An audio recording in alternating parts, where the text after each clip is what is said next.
The year was 1997, when hip-hop lost the notorious B.I.G.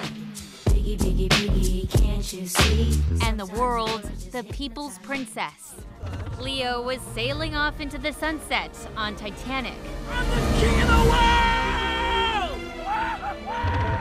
There's a chronic shortage of rental units, especially low-rent ones. And renting in Toronto was headline news. But the government has a solution. Make it more profitable for builders to build more buildings. To do that, get rid of rent controls and allow landlords to charge whatever they want for rent once a tenant moves out of a building. Bill 96 does take a seriously flawed system of rent regulation and improves it. That's Alan Leach, then the Minister of Municipal Affairs and Housing under the Mike Harris government. Everything's in the landlord's hands right now.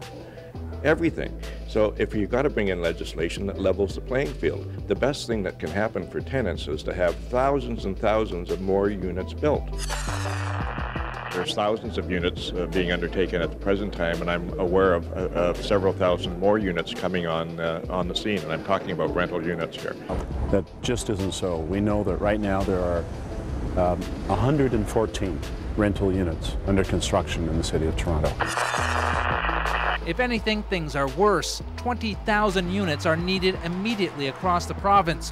Rents are spiraling upwards, and more than 100,000 people are on waiting lists for affordable housing in Toronto alone. Even some rooming houses that look like downright dumps, they want $500-600 a month for.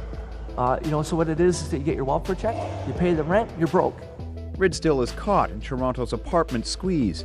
There are cranes everywhere, but all of them are building condominiums. Apartments are scarce.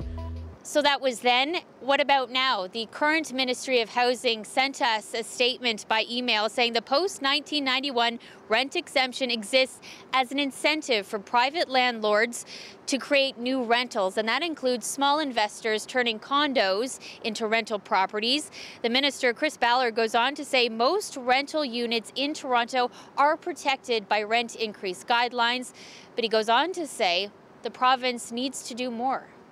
There's been a real lack of affordable rental accommodation, purpose-built rental accommodation right across Ontario for many years now, and we're taking steps to address that. We've done things like the Bill 7 that passed the House back in December. Gives places like Toronto inclusionary zoning powers, that's something they've been asking us for years, so that in new developments they can insist that developers include a certain amount of affordable accommodation.